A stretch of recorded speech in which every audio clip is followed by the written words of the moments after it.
Hello Bayswater Primary School and hello Mr Todd. I am so excited to be talking to you today. I'm sorry I couldn't actually be with you at your school, but it's a bit far for me to travel, so I decided to just answer your questions by video instead. Thank you so much for all the questions you sent in. I've had a look at them. I think they're brilliant and I'm about to answer them now. I've grouped some of them together because some of you asked quite similar questions. So I'm going to say who the questioner was each time and then give my answers. So, first question is from Lucas, and Lucas says, did you like writing stories when you were young? Lucas, I did.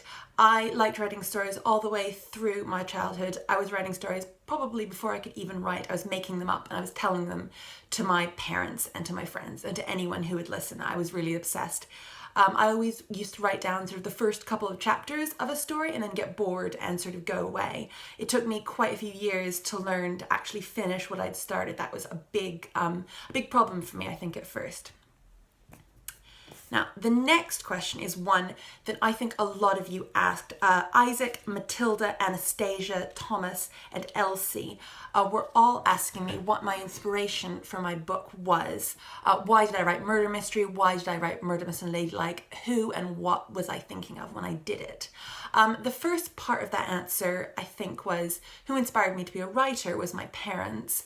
My mother and father were extremely helpful to me. They gave me lots of books to read. They praised my stories. My teachers were also very helpful.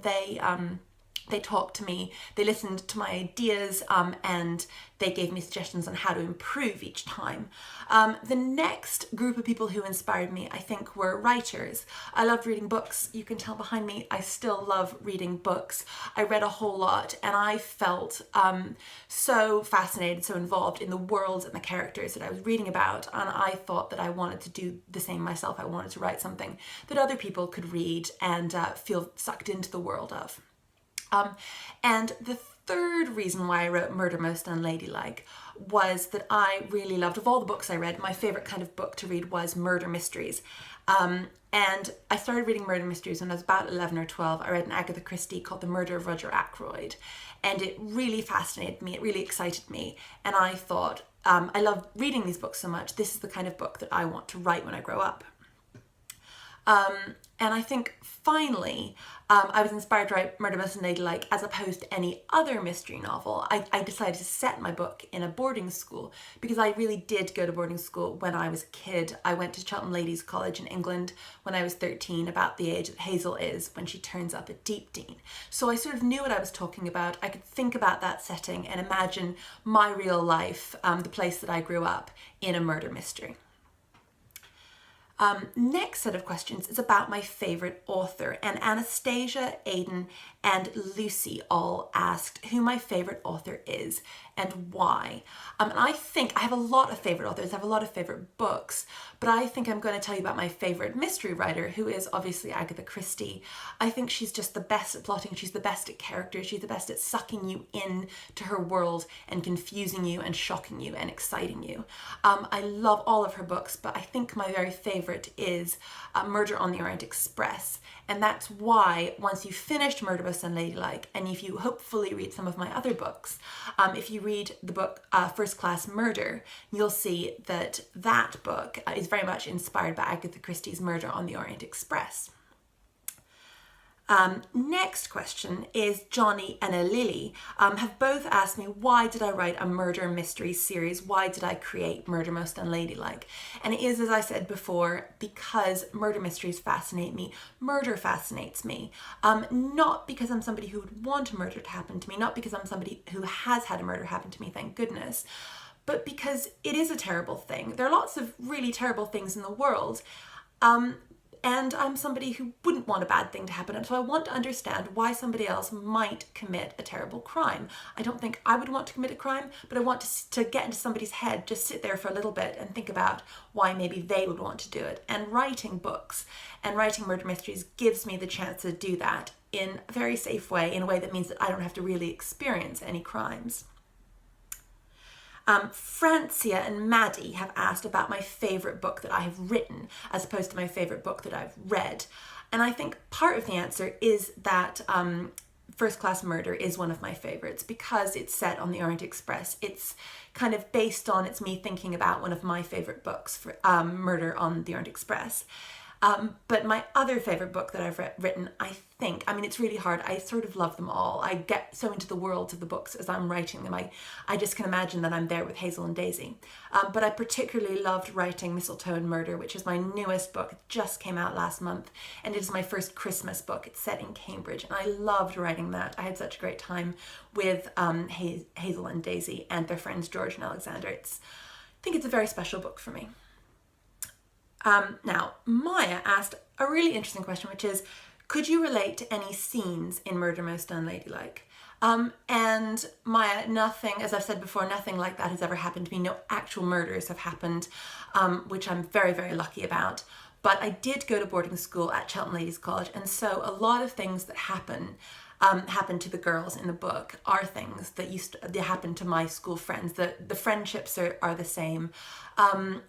Like, we had a friend who used to shut herself into trunks for fun. It's a terrible idea, don't do that.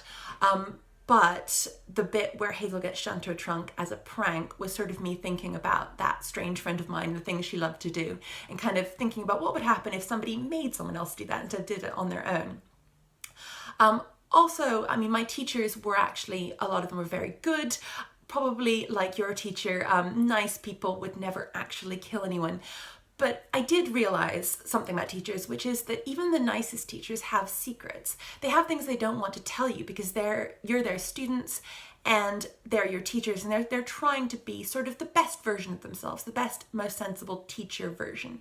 And I realized that about my teachers, and I got really fascinated thinking about this and thinking, what secrets might a teacher be hiding? What would happen if a teacher really had done something terrible? And I realized that, first of all, a pupil would be in a really good position to investigate this teacher and find out the truth about it. And second of all, that the teacher would be trying really hard to hide that secret from the pupil. And I think that that is where the plot for Murder Most Unladylike, that's where that came from. Now, next is Clarence, who says, what's it like being a freelance writer? And the answer to that is, part of it is really lovely. You get so much time to sit and write and to spend with your world and your characters. But the other answer to that is, it's so much more than I thought it was going to be. It's so full of so many different things. I never thought I would be talking over video to a class of pupils in Australia. I never thought that I would be able to travel all over the country and visit schools. I never imagined that I'd spend so much time writing blogs and writing articles and doing interviews and reading other people's books and meeting all these other fantastic authors who I'm a big fan of myself. It's so much more varied and interesting than I ever thought it was going to be. I think it's wonderful, and I'm very, very lucky to do it. A lot of authors have another job. I used to be an editor, so being a full-time writer, I know, is something that's quite special. Next is Maya. Do you have any advice for new authors? The funny thing about advice for authors is you can only give it so much. You can say things like, don't quit, keep going. When you're writing a story, the middle is always the most hard. You'll sort of get bored of it about halfway through, and you'll have to learn to keep pushing on. That's what I did.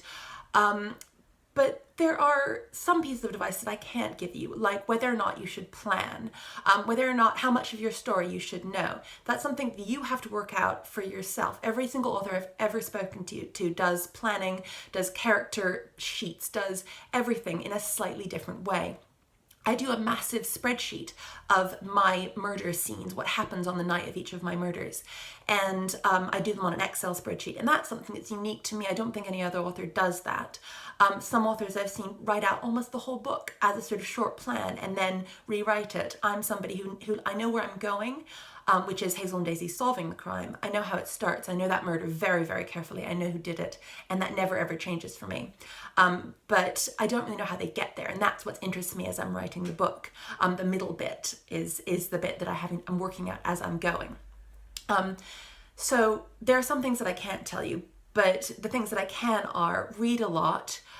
Think about what you read. Think about whether you're enjoying it or not. Think about what the author's doing and why.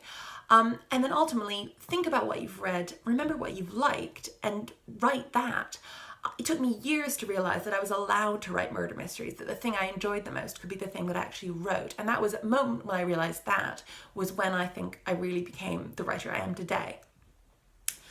Now, Maya, Ethan, and Alex have all asked me what was my favorite book to write. And actually that's something I answered before. My favorite book, I think the plot was First Class Murder, but my favorite book to write was Mistletoe Murder. I think every time I write a book, I'm getting a bit better at writing books, and it was nice to feel like I sort of have an idea what I'm doing, even though every book I write, I go through about 5 drafts. Don't worry if your first draft isn't very good. That's the point of first drafts. They're meant to be a bit bad, and then you make them better every single time. And I think I've sort of, on my 5th book, sort of got an idea of how I should be writing books now. And Xander has asked, this is a pretty far-fetched question, but can you please name a character Xander in your next book? Xander, I haven't named a character Xander, but I have named a character Alexander, which I'm guessing is your name or similar to your name. There's a boy that turns up in First Class Murder and he comes back in Mistletoe Murder, and his name is Alexander, and he is a fantastic detective. So I hope you'll be pleased when you meet Alexander. Elsie has asked if you could be any character for your Murder Most Unladylike books, who would you be and why? Elsie, I think I am Hazel. I think even Hazel has the background of some of my friends who came from Hong Kong. They're Chinese, and that was the background I kind of used. I talked to them. I asked them what it was like to be Chinese in England, and I used that for Hazel's background, her family life. But Hazel's feelings when she goes to boarding school, how awkward she feels, how she looks up to Daisy and thinks that Daisy is a bit more perfect than her at first. That changes in later books, but at first that's how she feels. That's how I felt when I was about Hazel's age. I felt very out of place. I felt very awkward. I loved reading. I just wanted to go hide and read a book. So Hazel, I think, is me most of all the characters in my books. Daisy's the girl I really wanted to be. And finally, Christian has asked, why did you name your bearded dragon Watson instead of Sherlock? Christian, the reason for that is very simple. She is my sidekick. Watson is Sherlock's sidekick, and my Watson is my sidekick. And if you've been wondering what I've been holding in my hand the whole time, this is Watson. Here she is. There she is. Look, whoop, squiggle, squiggle. There we go. Watson is my bearded dragon. She is small, she is wriggly, and she lives in a cage in my study. So when I'm writing my books, I can look over and see her right there. She had a bit of a sad accident, so she only has 3 legs, but she's extremely happy with her 3 legs and runs around the flat very, very happily, eats coriander. Her favorite food is coriander and broccoli. She also eats locusts, and I think she is actually Australian. So here I have to keep her under a heat lamp the whole time so she doesn't get too cold because she comes from a very warm country. So that's pretty much your questions. Thank you so much for reading my book and studying it. I had a look just before I started filming this video. I had a look at your murder mystery suspects that you've drawn. I love them. I think I particularly love all the pictures of the one. He looks so villainous and amazing. I hope you enjoy the rest of my book. I hope I trick you with the murderer. I don't know. I think you seem really smart, so you might be able to work it out. Again, thank you. It's been wonderful to talk to you, and keep on asking questions.